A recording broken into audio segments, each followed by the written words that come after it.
In today's video, we're going to talk about 9 different guilt trips that a narcissistic parent uses in order to control their child. If this is something that interests you, then please stay tuned to find out more.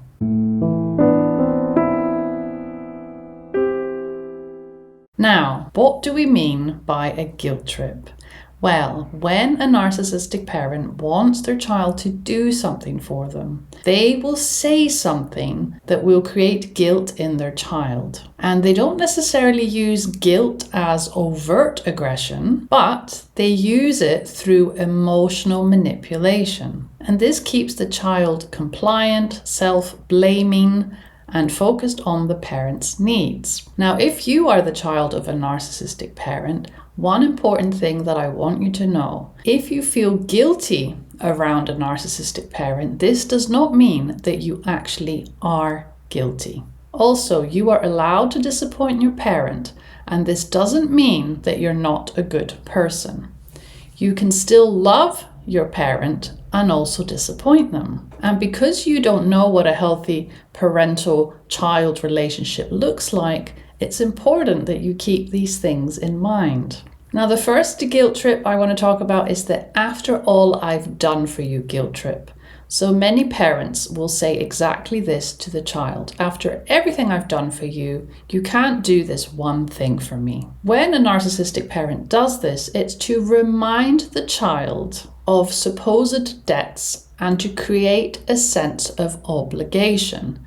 Now, I may have mentioned this in a previous video. The sense of obligation we feel in narcissistic relationships is part of the acronym FOG: fear, obligation, and guilt. These are very crucial parts of what you experience when you had a narcissistically abusive relationship. So don't forget that. It's very important. You will have these primary emotions when you are around a toxic parent like this. Now, the second type of guilt trip a narcissistic parent uses is the "you're hurting me" guilt trip. They will say things such as, "I can't believe you've done this to me. You are breaking my heart. You are hurting me so much, and I don't understand why you would do that." They try to make the child feel responsible for their emotional state. And what this does is it causes the child to suppress their own needs in order to meet their parents' needs. And of course, this is extremely toxic for the child because they will then find it really hard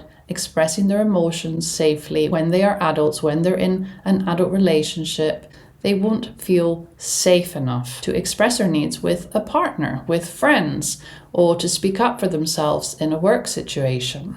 Adults are responsible for their own emotions. So your parents are also responsible for their own emotions. Even though you were taught that you had to be responsible for their emotions, this is no longer true. If your parent feels sad or disappointment, that is on them. That is not on you. It is not your job to fix that. Now, the third type of guilt trip is the martyr guilt trip. When the parent plays the martyr, they'll say something like, "Oh, don't worry about me. I'll be absolutely fine, all on my own. I'll just sit here and suffer quietly." Now, the purpose of this is to evoke pity and compliance in the child because they then feel like their parent is suffering and they have to do something about it. But again, this is another manipulation tactic where the child feels compelled to save their parent. This behavior manipulates empathy.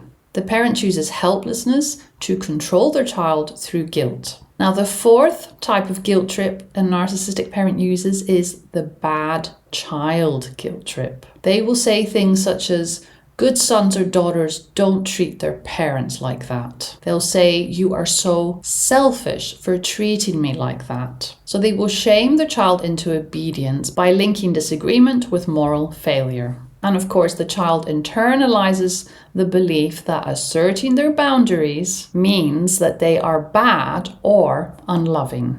So they will find this very hard to do, and they will have to work on recovery when they're adults to really learn that it's safe to assert boundaries, that they're not going to be guilt-tripped or punished for this. The fifth type of guilt trip is the family loyalty guilt trip. A parent will say to their child, "You are family and you owe me. You can't abandon your own blood." And the reason the narcissistic parent does this is to use family identity and obligation as a weapon to suppress the child's independence. So the child will feel torn between loyalty and self-preservation. However, loyalty does not mean submission. Healthy families allow for individuality in their children and for them making their own choices. The sixth type of guilt trip is the comparison guilt trip.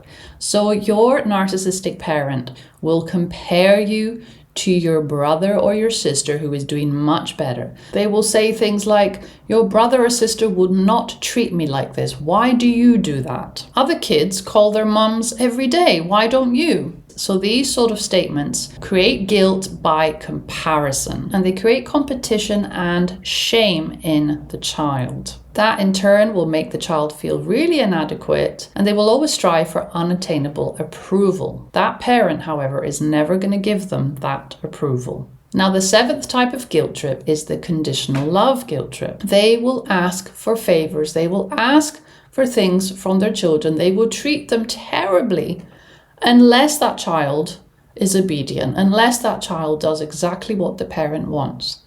And even if they do what the parent wants, the parent isn't going to give them real love.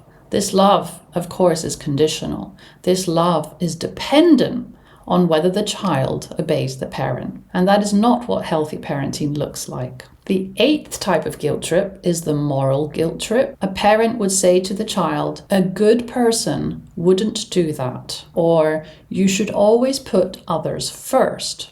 So again, when the child isn't compliant, when the child isn't doing what the parent wants, they will use the moral high ground to shame them into compliance. The child internalizes that their sense of self-worth only comes from self-sacrifice. They essentially equate saying no with being selfish or immoral.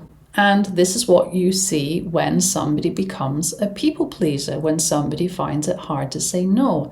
They feel like they are bad. They feel ashamed if they say no. And of course, you can see that this is very, very dysfunctional, very toxic, because if this is how the adult lives their life, they will burn themselves to the ground. They will exhaust themselves, because boundaries are important. And looking after yourself is much more important than always doing what other people want you to do. So other examples of the moral guilt trip is a parent may say, "It's your duty to look after me," or they'll say, "It's your job to honor your parents," or they'll say, "You should be ashamed for thinking of yourself." These are all examples of what a parent will say to shame and guilt trip their child in a moral way. Now, the last guilt trip I'm going to mention is something that you see in religious families, and this is known as the religious guilt trip. So a parent will say to the children, "God wants you to obey your parents. If you don't do as I say, you are dishonoring your family in God's eyes." And the purpose of this is to use religion or divine punishment as a way of controlling their children. And of course, this again leads the child to fearing the assertion of boundaries. They will feel like they're sinful.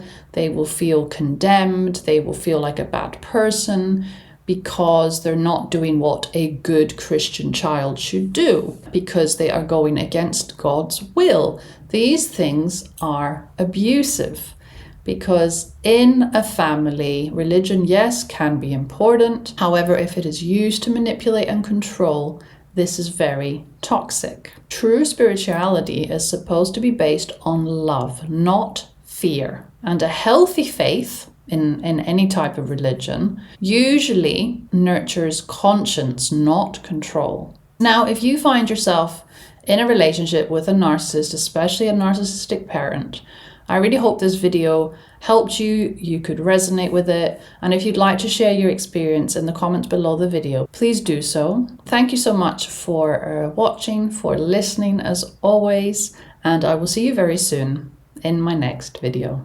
Take care. Bye-bye.